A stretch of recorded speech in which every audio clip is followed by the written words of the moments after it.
Alright, so we have another exercise where we have a sinusoidal signal source. It could be a voltage source or current source varying with respect to time. And to this signal source, we have a series combination of two passives, that is resistor and the inductor.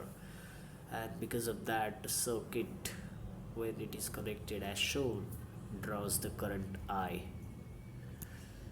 Now that current I flows through the circuit, making the loop closed, and the value of the total current would be written as I equal to E over Z, where E is the voltage and Z is the total impedance of the circuit.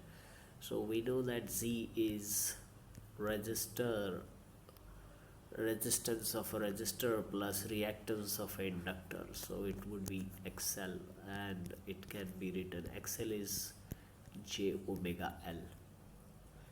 So that is your Z. So I can be written as E over R plus J omega L, and the same I flows through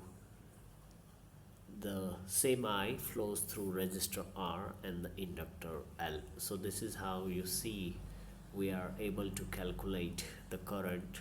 We know the voltage and we know the impedance of the circuit. So this is an analysis for the RL circuit as an exercise. So hope you like this video.